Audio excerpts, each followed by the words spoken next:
Welcome to Sober Dad Crew, the podcast where we talk about all things dad, sobriety, recovery, parenting, music, tattoos, and more. For more information or to get in touch, visit soberdadcrew.com. Welcome to episode 30. My guest this episode is Paul Haley. He's a father, husband, guitarist, musician, Socratic gadfly, plant-based, and a running and exercise enthusiast. All right, Paul, welcome to Sober Dad Crew. Well, thank you for having me. I appreciate it. Looking forward to our discussion. Absolutely. I'm wearing my Gaslight Anthem t-shirt in honor of this conversation because I went to your playlist on Spotify, and I think we like a lot of the same bands. Yeah, I'm sorry. Gaslight Anthem is a band that I don't want to start babbling. But what I love about Gaslight Anthem is when you move to New Jersey, especially from a place like Brooklyn, I kind of, you heard all of the jokes about New Jersey, and I kind of look around, pushing my kids around in stores like, I'm in Jersey? I mean, this is kind of bizarre, But Gaslight Anthem actually helped me define my living in New Jersey. It actually helped me. The best way I can say it is just define it. So that's one of the reasons, besides their music, that I like the band so much. I guess I've only been to the Newark airport, so I haven't really been to New Jersey. That's just like a giant car dealership. But Gaslight to me is like if the Clash and Springsteen had a little band baby, it would be like, that's what I love about that vibe. But what I like about it is the first time I've ever seen them. It was the first time I went to, I believe it was the first time I went to Stone Pony at the height of their career, 59 Sound, inside the Stone Pony. I saw another great opening band called Pela. Oh, I love that band. Then they broke up and he went solo. No, then he turned into We Are Augustines, and then they turned into Augustine. But that Pela record, I still listen to it. What's that song on that? Something about river cities. Yeah. Freaking. Something about river cities. That was a great band. But just to go, I was at a stop sign. You might think this is a lie, but I promise you it's not. It all came together when I was at a stoplight at the corner of Cookman and 4th. And I looked, and I was listening to that song, Blue Jeans and White T-shirts or something like that. And they have a line in there that says, I called you from a 4th Street payphone. I'll buy you that house on Cookman. Yeah. And I looked around and I said, oh my God, this is just like, and that was just that one of those interesting things that happened in life that helped me just define Jersey. And I just love the fact that in at least the earlier recordings that they out of Jersey pride, a band back then never talked about where they were from. Right. So I just liked all the town name dropping, just Cookman Street. It's just like very Jersey oriented. And that's what I enjoyed about it. It actually creeped into some of my personal music about bringing, local references, Yeah, I mean, that's still one of my favorite bands. And I liked his solo stuff.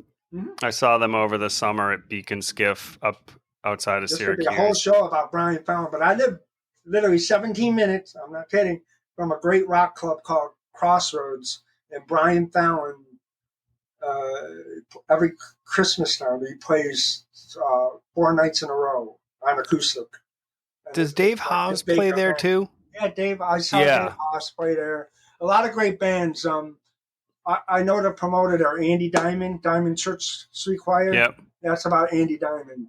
I got to know him going to shows. A really cool guy, but I hope Lee, the owner of Crossroads, doesn't like to say this, but any cool show that comes there, Andy was behind it. Sam I Am came through there. Snapcase came through there.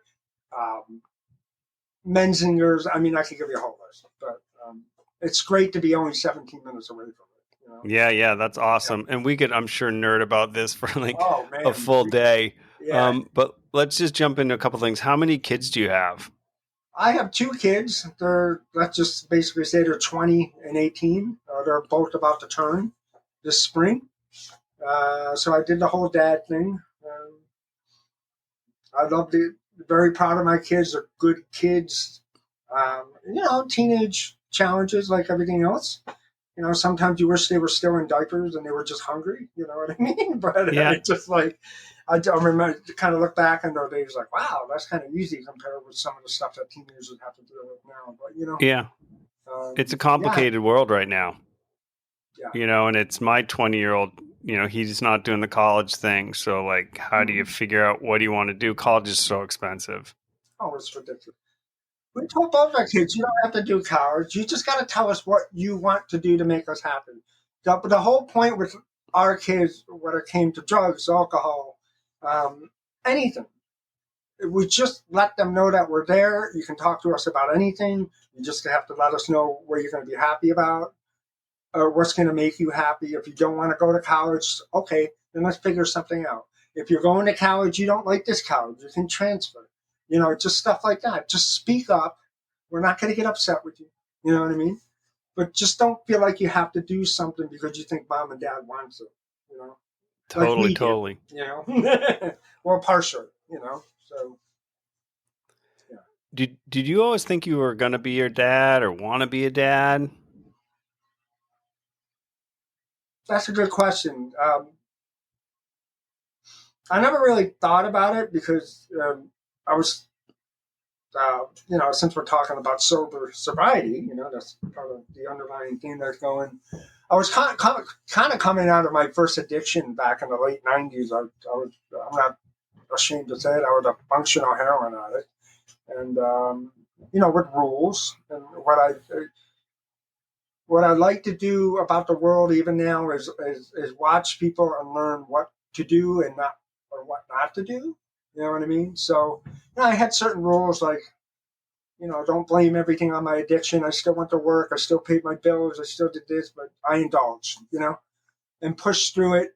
And so I got together with my best friend, my wife Alyssa, and she finally broke down after 10 years. We kept in touch after college, and then it became more. And then we got together. We got married. We're living in Brooklyn, and we're talking about having kids. So to answer your question, I never thought about it, but when the proposition came up, I was totally open to it. Yeah. And I was just a little concerned at the time about if we're going to bring in. There was a little disagreement between me and my wife, not major, just if I'm going to bring a kid into this world, I want to make sure that I can take care of this child. And so I was like in a weird in between job kind of thing, but everything worked out. My career worked out, and we ended up having two children. So it's good.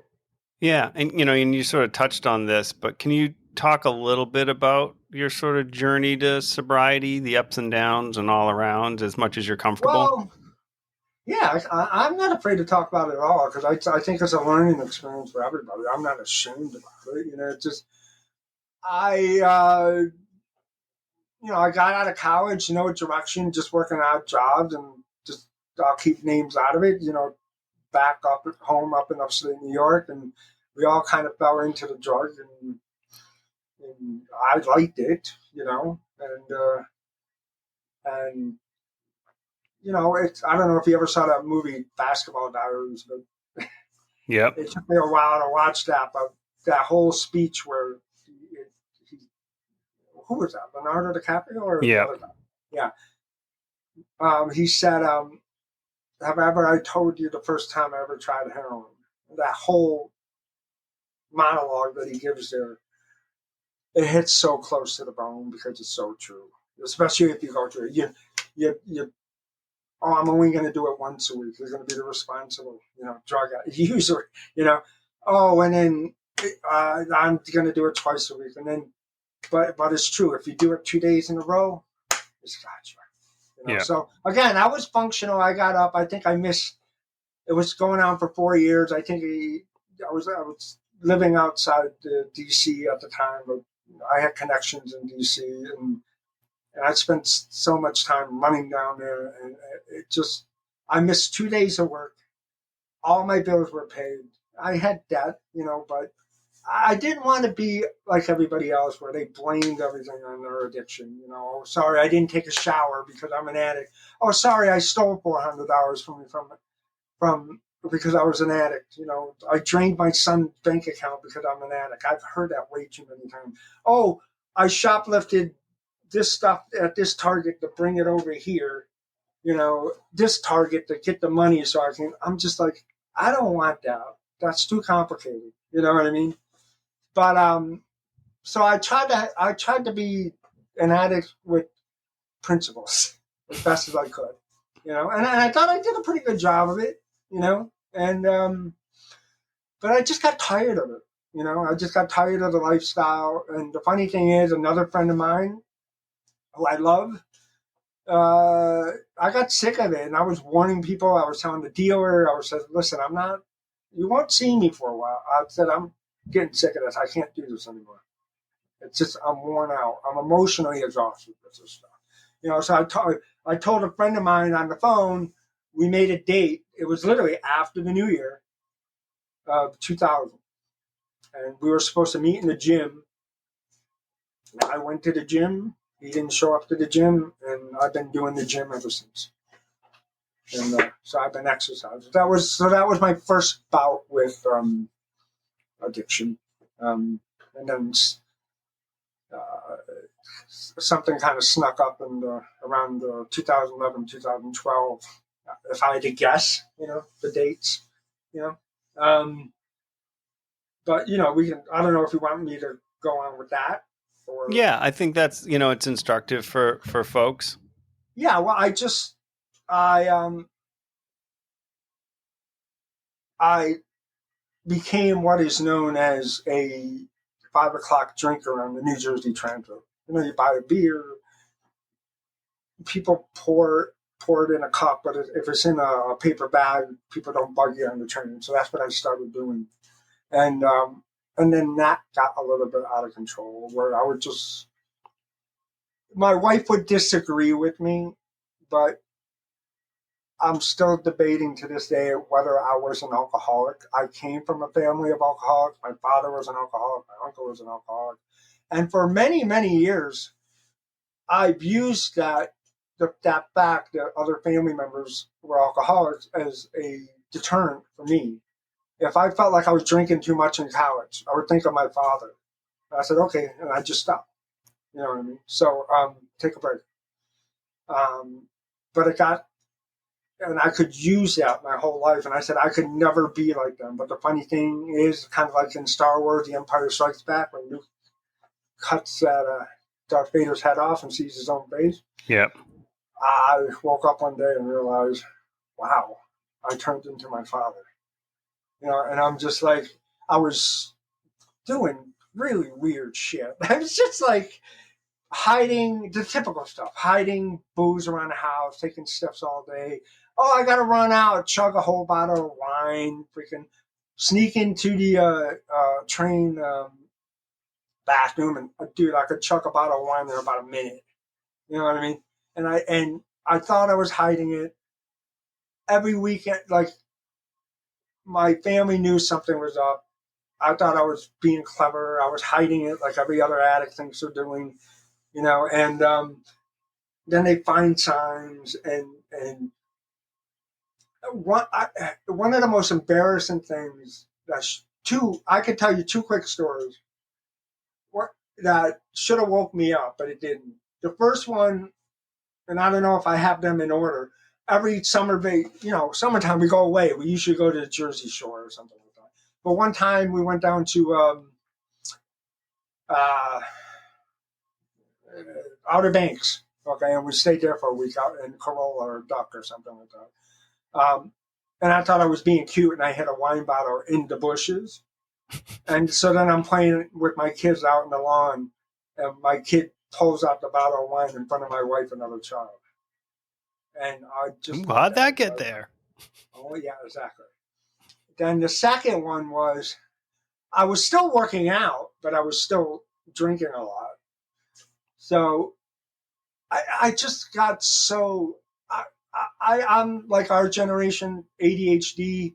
we don't realize we have it until, they didn't diagnose stuff like that when we were kids. So I just got so obsessed with like calories. Like, oh, if I go running 6 miles, I have 400 calories that I could drink this bottle of wine. But it became like this vicious circle.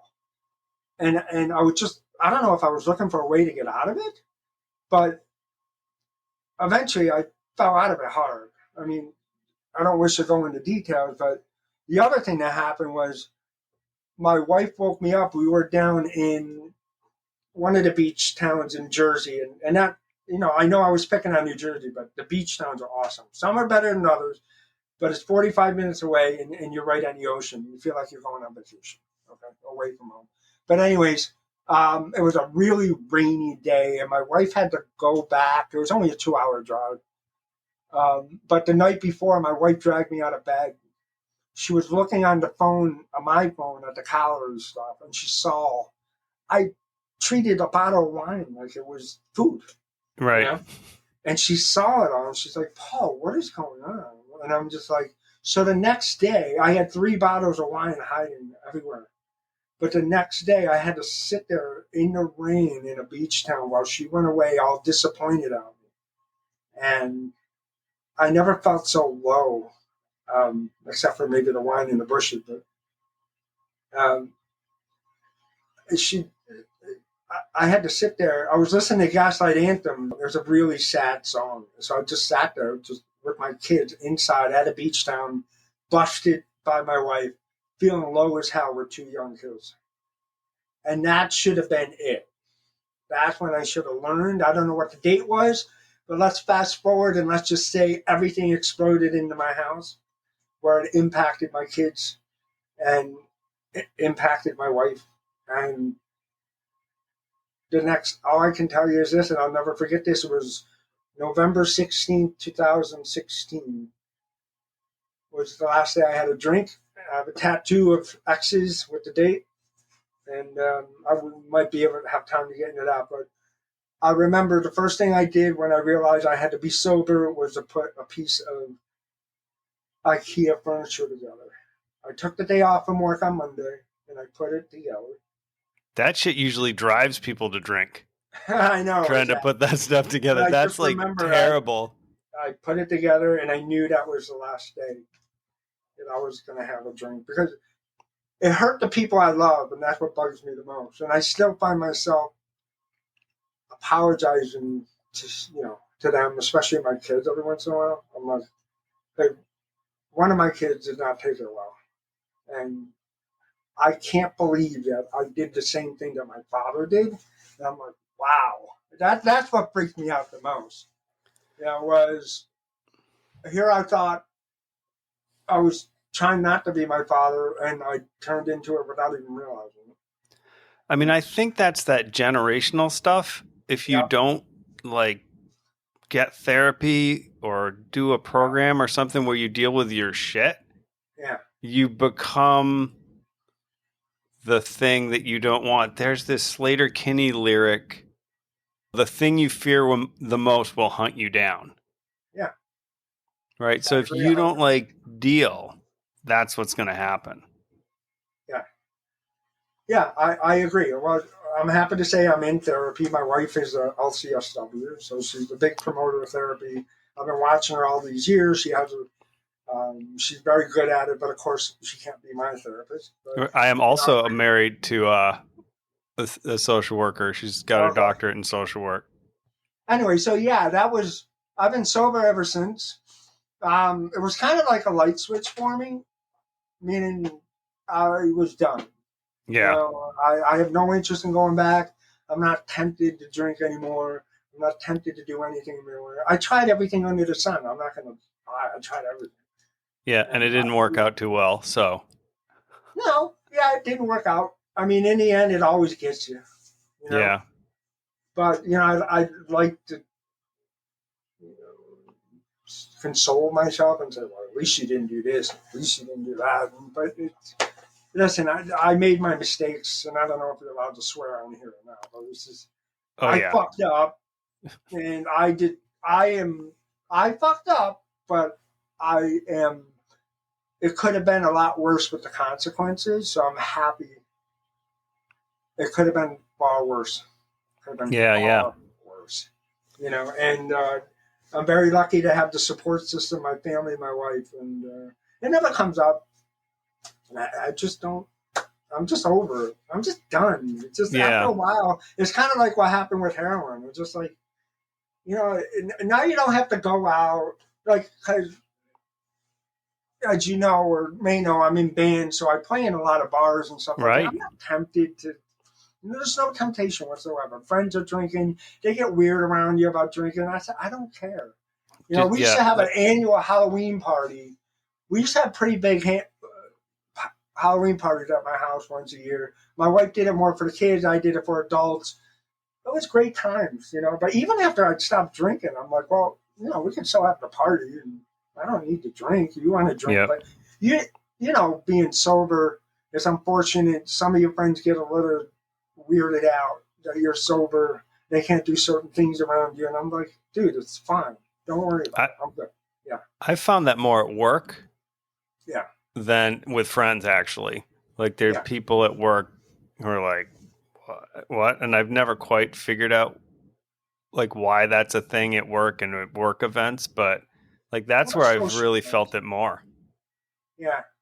I don't really feel it. I've been in corporate real estate facilities in New York for 25 years. Well, when I was sober, I'm kind of over the whole work social thing. You know what I mean? Just I've been doing this way too long. I have friends at work. We have team, except for maybe a team dinner every quarter. I don't really. I'm responsible for my current company's like parties, like because we're at Rockefeller Center, so the tree's right outside our window. So we have a tree lighting party, and they were much bigger, but I scaled it down this year. But I'm the one buying the wine. I'm the one buying the beer.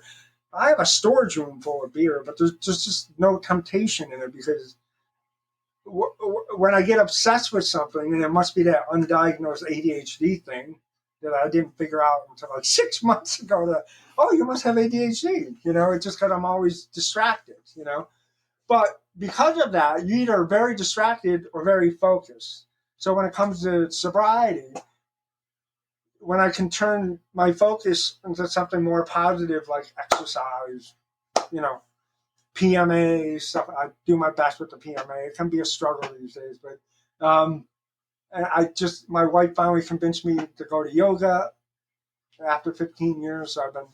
Because I'm an old dog that really doesn't like to learn new tricks, but she forced me to go finally, and I'm glad she did, and I thank her for that. I'm like, I got to open my horizons a little bit. And, so I'm doing yoga now. So I try to take the negative and point it toward the positive. Yeah, that talk about work when I was prepping for this, because we're sort of, touch on the same work world a little bit. I work for an architecture firm and you do sort of real estate stuff. So we kind of sort of exist, Yeah. And like, if you go to our LinkedIn pages, we like don't necessarily look like we're both really tattooed, but we have these other jobs. And I was like prepping for this. I'm like, oh, it's this thing called LinkedIn versus life is what I came up with. Right. And it connects to a couple things for me. I think being like an old punk dude, and we'll touch on like the scenes and all that, but I've always just struggled with this idea of like being authentic to myself, but needing to like have this fucking job to pay the bills and support my family. Exactly. And I'm glad you used that word authentic. Because I was just thinking about authenticity. If I'm saying that word right, I realized, and I think I knew this before, but my goal is to be authentic as possible. I don't want to put on any airs. I don't want to claim anything I don't know. I don't want to do this. This is me. Take it or leave it. Love it or hate it. But listen, I have many friends on this planet, and I'm very aware I have some people are not friends on this planet, only because I tend to be a little outspoken about things, but that's the price you got to pay. And it's just like, Yeah, but my goal in life is always just to be authentic as possible, and it kind of creates moral principle quagmires and challenges. Yeah, no, let's circle back to like the LinkedIn versus life, because one thing you Yeah, do outside of work is you have bands, right? So yes, you've kept playing yes. music. Well, I never really Or played. The funny thing is, I started my first band in my 40s. I mean, I always hung out with bands. When I went to school in Buffalo, the rule was I lived with bands. The band practiced in the basement. Uh, the, there was no house party at SUNY Buffalo without three bands in the basement. You might know some of the bands like upstate, like Tugboat Annie out of Buffalo, uh, Mueller out of Rochester. Those were the days back in the mid '90s where, again, there was not a party was not a party unless bands were playing in the basement. I always loved music from a young age. I don't understand. You can throw anything at me, but the things I don't understand is like somebody says, I don't listen to music that much, or I don't like. yeah, I feel you. It because it saved me. Exactly. It saves me too. It's my soundtrack.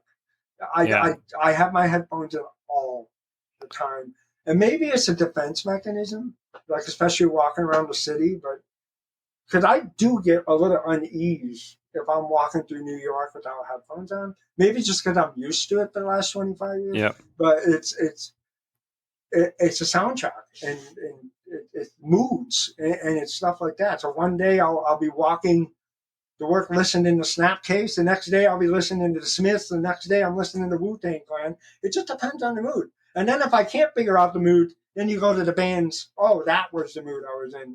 Those yeah. bands are like Radiohead. I love Radiohead, but I don't realize I'm in a Radiohead mood until I put them on. You know what I mean?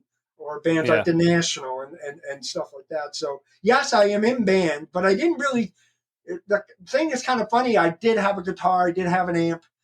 I sold it off, grew up, got married, got a profession, after college. And then the kids got a little older. I got approached. I didn't really take it seriously. Oh, let's play. I'm like, okay. But just like me and some other dude, with a couple beers at the time in the basement, or something like that. For a couple hours every 2 weeks. And then he kept asking me, my friend Brian. And then finally I went up to him. I ran into him at a social event. He turned around to me and he looked really sad. And he goes, are we going to play or what? And I'm like, I didn't take it seriously. You know what I mean? So it's just like, oh, okay. So I went to Guitar Center and I bought $179, maybe $279.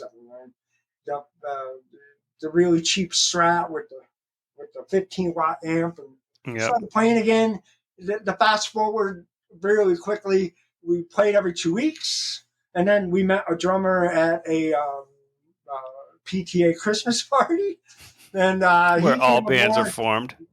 Yeah, and then we all our parents were all in our 40s, and we all want to rock again. So then we started going into the studio. Then we started playing shows, and then we started getting to know other bands. And we started recording stuff. And I always kind of looked at it as like a hobby, and I was just waiting for it, just because of the age bracket and kids involved and profession. I was just waiting for the shit to implode. But that was 2010. What is it now? 2024. So I was in a band Yeah. called Dollar Store Riot. And then that wasn't good enough for me. So I started another band called Diecast Cars. Um, those bands are no longer. I'm currently in a band. I'm trying to pull it all together. I'm currently in a band called Thrill Ride. Those are basically the ashes of Dollar Store Riot. We played the Dollar Store Riot kind of, I wouldn't say it, did it end? No, it didn't end. Sorry. It might have ended another 8 months later, but we played the biggest gig in my part of New Jersey called Maple Woodstock. You got to apply, and we got in. Mm-hmm. We were like 500 people, and so I considered we reached a point, and then the bass player left. We brought in another bass player. Well, then the ashes of that Thrill Ride started. Diecast Cars was still going. Then Diecast Cars died. So now I'm just in Thrill Ride, and I'm doing a studio project with my friend Tom, who has a home studio, who record all the bands, my bands and everything else. Just whatever comes out, all country. We're working on a song that sounds kind of like Prince and Fountains of Rain, but we're just looking for something to do. You know what I mean? So just to busy ourselves. But a lot of my friends, I hear two things at least 3 times a week around here. I saw you running, meaning outside, or B, how many bands are you in this week? Because everybody still thinks I'm in like 50 bands, and I'm not, but I've always been involved in music. And I know you went to go see DJ to get a tattoo. The Syracuse hardcore scenes, like when it comes to hardcore music, I started going to Albany in the 80s. Oh, man. My first show was Dag Nasty at Club 288 in Albany. We used to go skate every 2 weeks. All the New York bands came up. And then Syracuse exploded. I went to school in Buffalo. Here's a funny story for you. The only reason I went to community college right out of high school, I dropped out. I took way too much on. I didn't know at the time. I'm still pretty naive. No, I'm not, but I was pretty naive back then. But then I went back, got situated, got a 4.0, and I wanted to transfer. So I went to what the guidance counselor of Mohawk Valley Community College, where I was going. So I said, what's the best state school, and can I get in it? Do I have enough credits? Because she goes, well, you got the grades, and you got the amount of credits. I think you needed like 25. And she goes, it's a big debate between like SUNY Albany, Binghamton, and Buffalo. And I looked at her and I said, Buffalo? I said, I said this to her. I said, they got a kick-ass hardcore scene out there. I'm going there. And that's how I ended up in Buffalo, And then it's like, I was hanging out. I wanted to leave because I didn't have any friends. I came home. I complained to all my local friends. I don't know anybody out here. And then I went back and everything fell together. I fell into the music scene. I made friends with Daryl from Snapcase. He saw me smoking on the Buffalo campus. It's Mr. Straight Edge he was. And I had a Super Touch t-shirt on. And we headed off. So I hung out with Snapcase. I went on a road with them. I like to call them the Route 90 weekend tours when it was just getting big. And I remember when I graduated, one of the last things I did, I was saying goodbye to Scott and Darryl and the student union because I was done. I was ready to move on. The next steps in life, I was just tired of college at the point. They were going on Snapcase was going on their first ever European tour. We're sick of it all at the time. So I was basically saying goodbye to them. Good luck. You know what I mean? And in hindsight, I should have said, I ended up moving to Colorado or moving around, and then that's when the heroin snuck in a little bit. Not out of regret. I'm not much of a person that believes in regret. But just, and I'm glad the trajectory of my life went the way it is professionally and everything else. But one thing, if I could have changed, I should have went with them. It would have been fun. I think they did 67 shows in like 2 months. And then right after, there's a video on YouTube of them just getting back off that tour, playing Lost Horizons, and they killed it. I was just like, I've been watching it like 2 months ago, and they were just amazing. But I knew the history of that whole thing. But then the whole Syracuse thing with, Earth Crisis and all those bands. And believe it or not, and please interrupt me if you need to, but I was in a hardcore band. We were called Upstate. I don't know if you ever heard of that band, but we played Syracuse a bunch of times. But we have a demo that the lead singer, my friend John, who finally decided to give it to me after 30 years. I was in Buffalo, actually. My band Thrill Ride, we played with Tugboat Annie back in the fall of 2023. I was up there, so I got to see everybody. But I was running around a park, and he finally sent me the links to the files to our demo. I wasn't in the band anymore. He was singing, but Carl from Earth Crisis, DJ, they're all singing the backup vocals on that demo that we did in somebody's basement. You know what I mean? So, yeah, really entrenched in I haven't seen Carl. Right before the pandemic, there was that California Takeover shows again out in California with Strife Victory Records, the Strife, Earth Crisis, and Snapcase. I went out there. They played a show in San Francisco, then we drove down to LA. I'm very fortunate and lucky. I'm friends with the band, but they let me tag along. You know what I mean? And but I ran into Carl. I haven't spoken to him in so long, and he knew who I was right away, and we just hit it off like it was 30 years ago. Yeah, So, I met DJ through tattoo stuff through friends, yeah, and he's probably the person that's like tattooed me the most. He did my whole chest piece. He did that one. Yeah. Well, you can't really see it. Yeah, we're like, yeah, I know, and no one's gonna get to see this, but we're showing our tattoos. So yeah, he did my whole. You see this January. Yeah. So he did this whole forearm.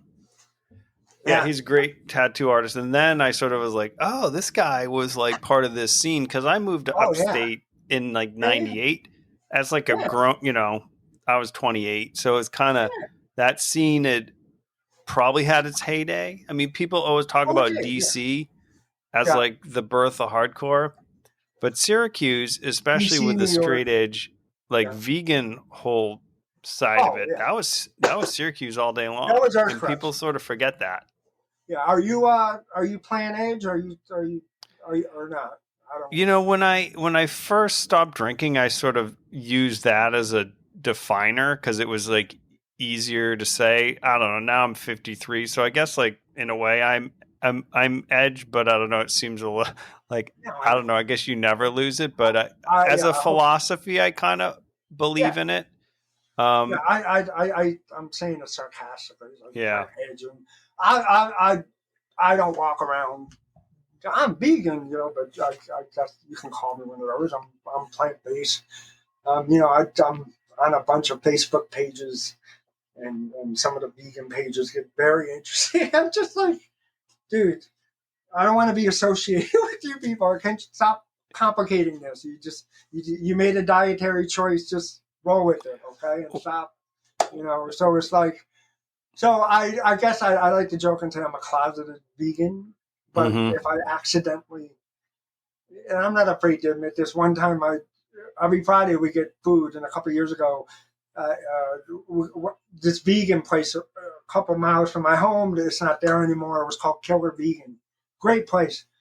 I found my food on the counter. My wife picked it up at the time, and this was before DoorDash and all that stuff, and.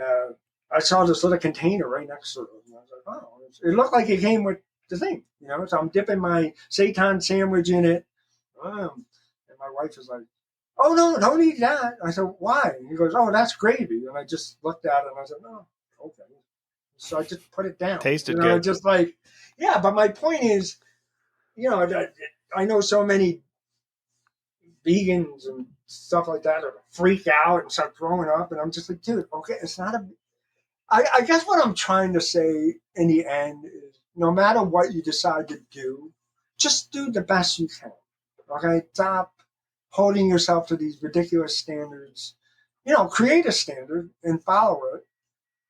And try not to make it over. And if you don't make it overcomplicated, it's easy to follow. But if you slip and you accidentally find out there's a piece of pepperoni in what you ate, oh, well, now you know not to eat it. You know what I mean? So it's just like, oh, I'm going to get sick. And I'm just like, okay, calm down. It's just like, it's not the end of the world.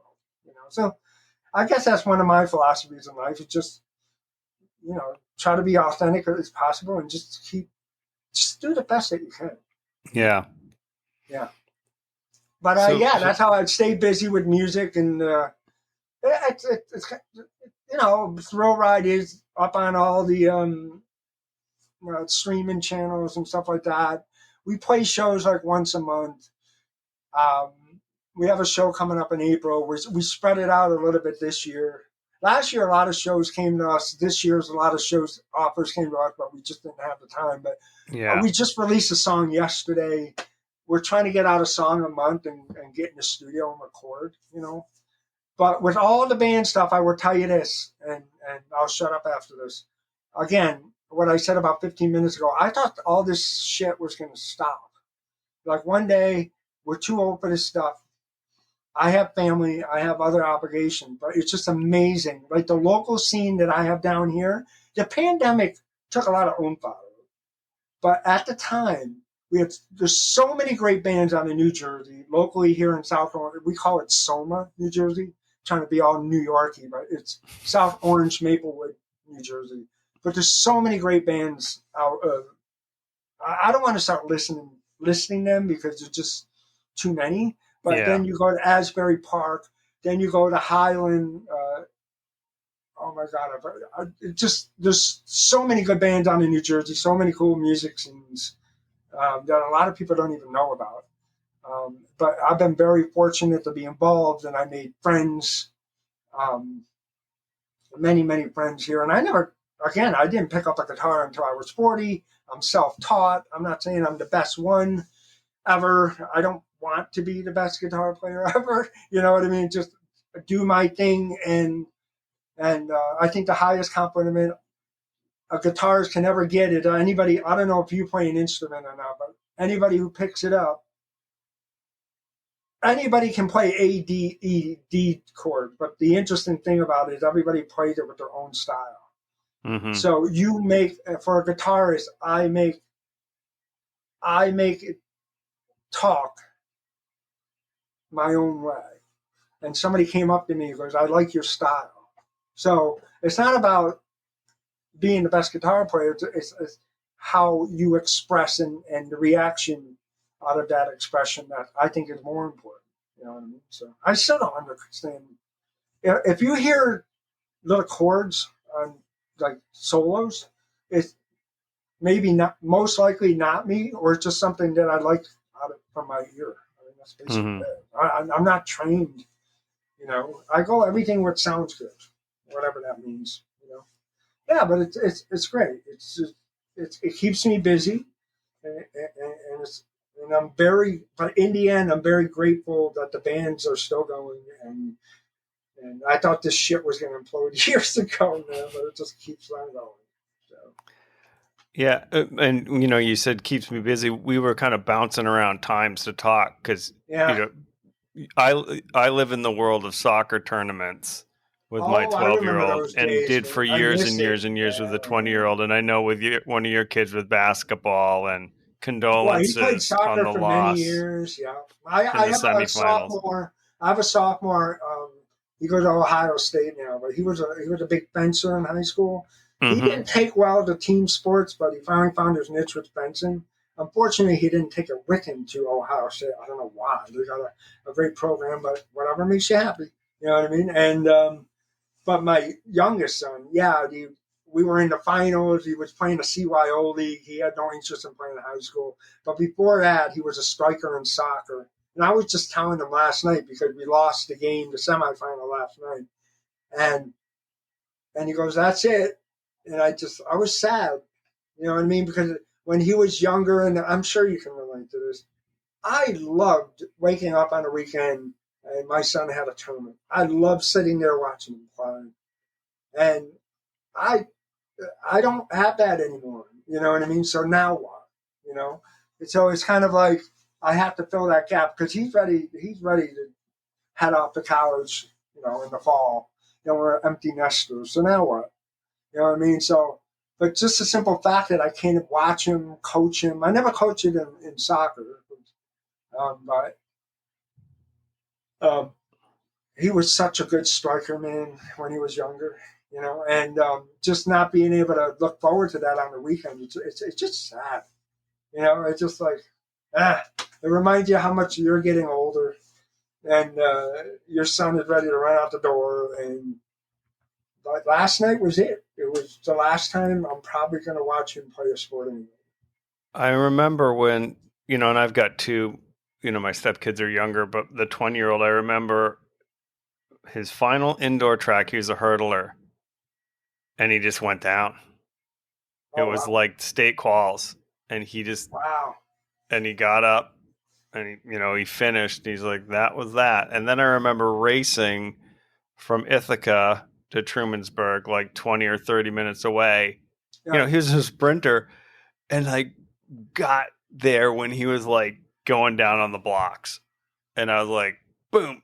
15 seconds later, whatever it was, I was like, thank God I made that. Because it, it matters, like as a parent, to be there and show up at the stuff. And maybe it's there in theater, maybe it's there in sport, whatever it is, right?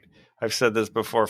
Our job is to support our kids in the things that they love. I'm glad you brought that up. I'm glad you did, because one of the things my father never did. My father was divorced out of my house. I had a stepfather who was great, and he just didn't understand kids. But I can tell you a story not about me, but about my brother. My brother was an all-star linebacker in upstate New York. I mean, think of an all-star linebacker in high school. All the girls liked him. Yeah, it's just one of those stereotypical things in the 70s and stuff like that. My father never went to one of his games. So my father came home drunk one night. He was giving shit to my mom, okay? And my brother intervened. He's a big muscle guy. Threw my father, got in between, threw my father. My father was a big guy. He freaking hit the kitchen table, broke the kitchen table. They both went out in the car, and they both spoke, and they both cried. And my brother said to him, "You never come to any of my games." And ever since that day, my father started going to his games. My wife and I made sure that at least one of us was at every event. Yep. So that was very important to me, that whatever my kids were involved in, we were going to be there. Oh, yeah, sure. I hope we talked enough about my sobriety as opposed we did, what I like about this is I keep my standard questions loose, and it feels like it resonates with people, Yeah. And that, regular folks' stories matter and where you are now and how you got there. I think that's a whole part of it. I mean, I'll finish just with a question I've added in lately for folks is, what's like one thing you do as a parent that, the example I often give is the guy who puts his cell phone down when he gets home and he doesn't touch it till his kid goes to bed. So is there like something you do as a parent that, you feel like really centers or connects you with your kids? Ever since, yes. Well, there's two things. We only have one kid home now, but I always let my son know that it's all connected, but very quickly. My son in college, if I don't hear from him for a couple of days, I will send him a note and check in with him and say, "Hey, how you doing? Thinking about you. I miss you. I love you. We're here." Just constant support, right? And the same thing with my son at home. We go to a lot of sports games. We watch a lot of sports games on TV. Tonight, actually, we're going to see the Red Bulls in the rain. Red Bulls home opener here. We live about 5 miles. We're big Red Bull fans. Yeah. So we're going to the home opener tonight. But I also knock on his door and pop into his room. But very quickly, I don't want to run out of time. I don't walk around offering suggestions about parenting, but one thing that my wife and I always kept the channels of communication open with our kids.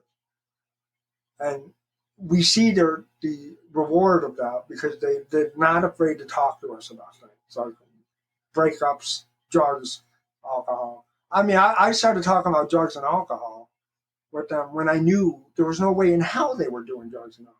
Right. Have you, we're driving in the car talking about a movie, and all of a sudden, we're like, "So, did you try drinking yet? Did you try drugs yet?" They get nervous. Like, "Oh my God, what's going on?" Just watching SpongeBob. Yeah, but I'm just letting them know that it's okay. We did, me, just like, it's okay. We just want to make sure you know what you're getting into, especially with all this crazy shit out there, fentanyl. Yeah. I'm like, dude, wow. When I did heroin, snorted heroin, they just had baby formula in it. Now I hear they got, I'm like, wow, what? I was just like, no way. Yeah, it's a different world. But then, so I just always keep the channel of communication. I always check in with my kids. How's school? You get the typical answers like good. Just typical teenager answers. I will knock on the door and look and see what's going on with my son to let them know that I'm there. And just give them enough breathing space where they can figure out everything, but also always let them know you're there to support them, you know. And don't be afraid to talk to me. I can't help you unless you talk to me. You know what I mean? And so I, you know, if you had too much to drink, call me. I'll come and get you. You know what I mean? Stuff like that. No questions asked. You know what I mean? I want you to be safe. That's all. All right. That's an awesome way to finish.